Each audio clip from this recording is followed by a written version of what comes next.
Bienvenidos a la segunda unidad, la cual conlleva justamente al desarrollo de los derechos fundamentales en la contemporaneidad del Estado. Un detalle que no podemos olvidar es que hoy en día la protección de los derechos fundamentales se convierte en una tarea imperante por parte del Estado.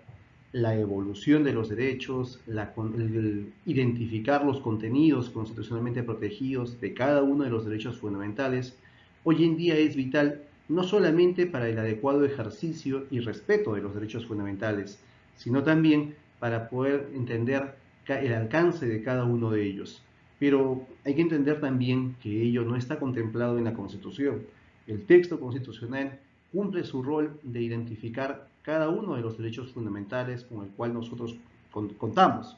Pero lo que no hace la Constitución y lo deja justamente al último intérprete constitucional, Tribunal Constitucional, es darle ese contenido a cada derecho fundamental. En la teoría vamos a encontrar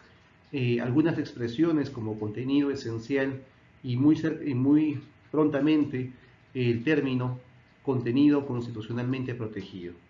Si bien es cierto, los términos semánticos conllevan justamente a cambios doctrinarios o percepciones de los derechos, no deja de lado el hecho de que cada uno de los derechos fundamentales hoy en día tiene un alcance, tiene una finalidad, y es justamente la tarea de quien ejerce la función de administrar justicia, sobre todo en materia constitucional, el entender el contenido de estos derechos. Más aún cuando los derechos fundamentales son progresivos, son evolutivos y son cambiantes de acuerdo justamente a la realidad. Nosotros vamos a encontrar en el texto constitucional definiciones como por ejemplo la de derechos fundamentales, contemplada justamente en el artículo 2 de la Constitución, derechos sociales, políticos, económicos, derechos constitucionales propiamente dicho, pero esto justamente lleva y nos obliga a revisar la jurisprudencia del Tribunal Constitucional.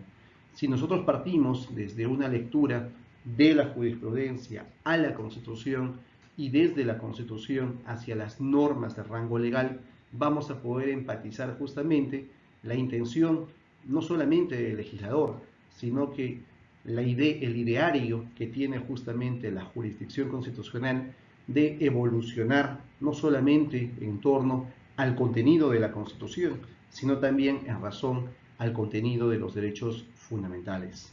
Desde la perspectiva internacional, cuando hablamos de derechos humanos, desde la convencionalidad que alcanza justamente la diferente tratativa que podamos ver, pues nos obliga a entender que la interpretación o el alcance de los derechos no solamente se contiene en sede nacional, sino que nos requiere ir a una sede internacional. Es por eso de que vamos a encontrar diferentes contenidos a lo que hoy en día es, valga la redundancia, el contenido esencial de los derechos fundamentales. En algún momento se discutió si había un contenido esencial y un contenido no esencial, pero al final de cuentas la jurisprudencia constitucional peruana se ha encargado de resolver tal conflicto y con ello delimitar tales condiciones.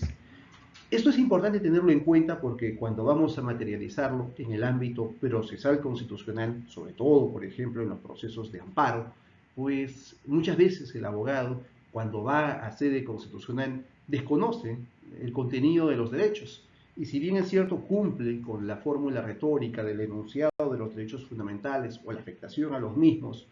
en las demandas que interponen, pues puede notarse claramente que los fundamentos de la demanda pues no tiene el alcance o no denota la afectación a ese contenido constitucionalmente protegido. Y ello justamente es el derrotero de los procesos constitucionales. Vamos a ver que el Tribunal Constitucional, en las sentencias que emite, tiene un alto grado, un alto porcentaje de sentencias improcedentes, ¿no? Y esto justamente responde al mal enfoque que se da a la afectación de los derechos fundamentales o a la mala identificación o errónea identificación de los derechos fundamentales al momento de recurrir a la jurisdicción constitucional. Un detalle adicional también que debe llamarnos la atención es el hecho de que los derechos fundamentales en el ámbito del medio ambiente son progresivos, ¿no? Porque la forma como nosotros interactuamos con el ambiente y los recursos naturales conlleva justamente a un mayor a una mayor amplitud, una mayor lectura de los derechos para empatizar justamente con este desarrollo medioambiental. Pero también hay que entender que desde una perspectiva social debemos entender que también los derechos son evolutivos y esta condición de evolutivos identifica a no solamente quedarnos rezagados en aquellos derechos que nosotros entendemos desde una lista conservadora, sino que en una lectura mucho más actualizada desde la ciencia, la tecnología, el avance de la sociedad, la evolución ideológica también en la sociedad, conlleva a entender que significativamente los contenidos, el marco teórico, el alcance, la interpretación y sobre todo la perspectiva de valoración que vamos a tener sobre los derechos fundamentales va a tener un factor relevante hoy en día. Vamos a encontrar, por ejemplo, algunos casos sobre la identidad. Hace algunos meses atrás, el Tribunal Constitucional resolvió una sentencia en un caso emblemático como el de Ricardo Morán, donde da un giro muy interesante, ¿no?, a lo que debe entenderse como identidad y sobre todo cómo este principio, nacido justamente de la convencionalidad o reconocido en la convencionalidad y acogido en sede nacional, pues ya no se lee solamente desde el ámbito nacional, más aún de la norma, sino que tiene que traspasar fronteras y llegar al ámbito netamente convencional para una mayor protección. Es por eso de que hoy en día ya no es suficiente el enfoque de los derechos fundamentales dentro de un ámbito nacional, sino que tenemos que trascender a ello y enrumbarnos a lo que dice la jurisprudencia de la Corte Interamericana, de lo que podemos recoger del alcance justamente de los tratados internacionales que van a albergar derechos fundamentales. Todo ello va justamente dentro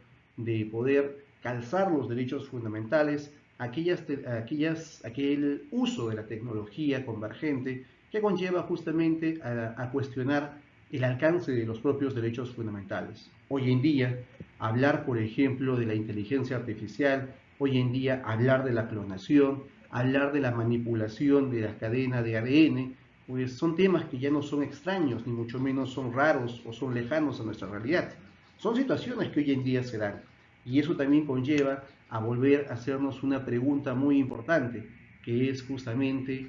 qué entendemos por la dignidad. A veces la dignidad desde una perspectiva clásica la podemos entender como el respeto a la persona en su condición de persona, pero también podemos entender que esa condición de persona puede evolucionar, puede tener mayores atisbos filosóficos en la medida que el desarrollo también puede ser vital y necesario para la persona. Ello, la ciencia, la tecnología, nos lo va a dar, nos lo va a brindar, pero también nos va a dar un punto de debate para ver cuál es el límite de tal avance. Los invito a seguir esta segunda unidad con las lecturas sugeridas, con el debate en clase y los cuestionamientos que siempre van a ser importantes recibir de parte suya para poder interactuar en el salón.